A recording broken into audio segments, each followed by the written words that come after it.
Senator Tom Cotton sits on the Armed Services and Intelligence Committees. Senator, thank you for joining me today. I want to know Thank you, first, Harris. what was the alarm for you, and when did you see something or hear something that said there's a problem with China? In early to mid-January, Harris, I began to see reports from Wuhan that a viral pneumonia of unknown origin was starting to spread. And even back that far, I had doubts that it originated in that food market. The British journal The Lancet published an authoritative study saying that more than a third of the earliest cases had no contact with that food market. And then I began to dig a little bit deeper, and the circumstantial evidence piles up pretty quickly. China has these two labs in the vicinity of Wuhan. They research bats. They research coronaviruses. China has a history of bad laboratory safety, and the Chinese Communist Party was hysterically spinning in January to spread the story about this food market, which even it now acknowledges is not correct.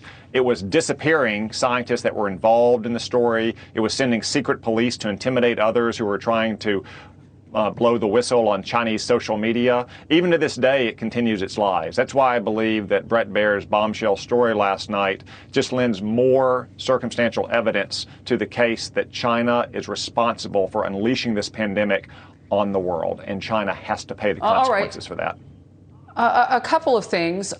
So you know, at the Defense Department, you've got Secretary Esper, you've got the Joint Chiefs Chairman Milley, General Milley, both saying that nothing is conclusive yet. And then the other part in all of this is you've got China. Then what do you do with them? I mean, what do we do in the gap until there's that conclusive evidence? We still need information from them.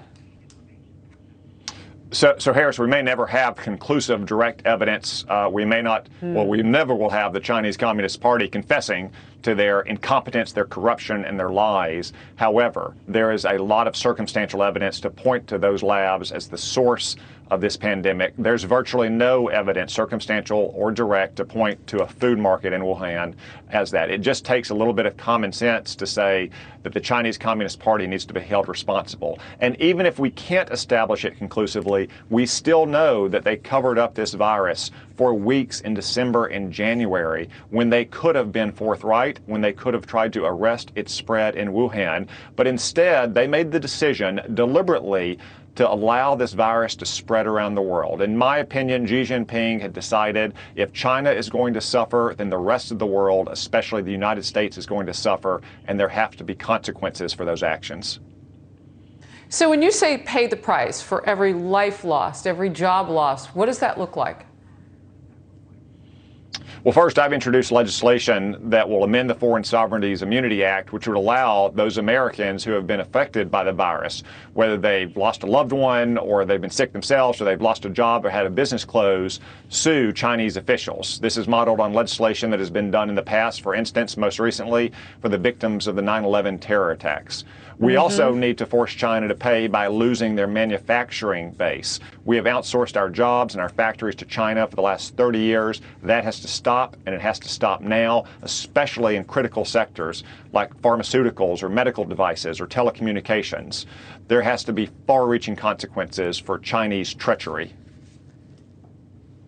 You know, as you're speaking, it takes me back to just a moment ago when we saw the White House advisor, Peter Navarro, say these words, Senator: China has been vacuuming up personal protective equipment in the time between what they told the rest of the world and maybe before then, when they knew everything that was happening and didn't tell us. That's really interesting when you talk about trade and supply lines and all those things. I would imagine it'll all come into play. So your legislation and then the investigation. Real quickly, House Intelligence Committee, what do you think will happen there? Well, we'll see. Again, I'm not sure that we'll ever have conclusive. I'm sorry, I'm not sure that we'll ever have conclusive answers because of Chinese lies. Now, it's possible that dissident factions within the Chinese Communist Party may leak information, as they did about the re-education gulags that Xi Jinping has run in northwest China for years. But even if we don't ever have conclusive direct evidence, a little bit of common sense and understanding the inherent logic of events with all this circumstantial evidence points directly at their culpability of Xi Jinping and senior Chinese leaders for unleashing a pandemic on the world. All right. We'll follow the story as it leads us to the truth. You mentioned my colleague Bret Baier. He is all over it as well. Senator Tom Cotton, thank you for your time today. Thank you, Harris.